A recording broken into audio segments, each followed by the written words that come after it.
গঙ্গাসাগর মেলা শুরুর আগে থেকেই গঙ্গারতি দেখতে পাচ্ছেন পুণ্যার্থীরা। সৌজন্যে দেবশুদ্ধি ব্রাহ্মণ সমিতি। মেলা শুরুর আগে থেকেই প্রচুর পুণ্যার্থী আসছেন সাগরে। তারা এই আরতি দেখার সুযোগ পাচ্ছেন।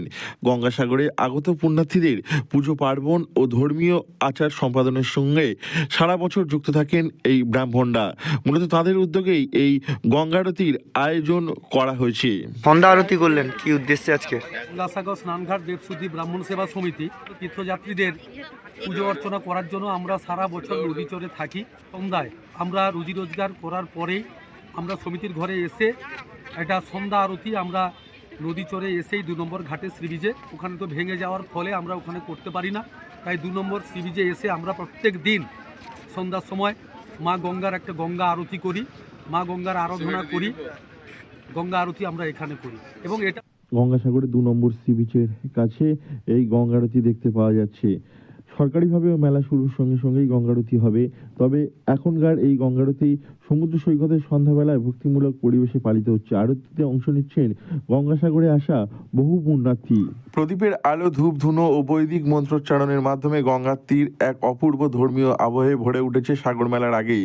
সাগরে গঙ্গারতি হওয়ার আগে বিভিন্ন জায়গায় গঙ্গারতি হয়। এবছর বকখালিতেও গঙ্গারতি নজর কেটেছে সকলের। সবচেয়ে বড় কথা, এই এলাকার শুধু তাই নয়, আমাদের দক্ষিণ 24 পরগনা নয়, পশ্চিমবঙ্গ নয়, ভারতবর্ষ নয়, সারা পৃথিবীব্যাপী মানুষ যাতে সুস্থ থাকে, ভালো থাকে, তার জন্য আমরা গঙ্গা মায়ের কাছে সেই নিবেদন করলাম। ভালো হয়, মঙ্গল হয়, যাতে সবাই সুখে স্বাচ্ছন্দ্যে তার সন্তান সন্ততি নিয়ে দিন যাপন করতে পারে, আমরা গঙ্গা মায়ের কাছে সেই আরাধনা করলাম। বকখালির পাশাপাশি বড় গঙ্গারতি বাবুঘাটে তো হবেই। এ নিয়ে দেবশুদ্ধি ব্রাহ্মণ সমিতির পক্ষ থেকে দেবকুমার পণ্ডা জানান, গঙ্গাসাগর মেলার সময় প্রতিদিনই এই গঙ্গারতির আয়োজন করা হয়। মেলার আগে সেই গঙ্গারতির অনুভূতি সকলের কাছে তুলে ধরতে এই আয়োজন করেছেন উদ্যোক্তারা। যে সমস্ত ব্যবসায়ীরা মেলায় দোকান দিচ্ছেন তারাও সারাদিনের শেষে এই আরতিতে অংশ নিচ্ছেন। সব মিলিয়ে মেলা শুরুর আগেই ধীরে ধীরে জমজমাট হয়ে উঠছে সাগর তট।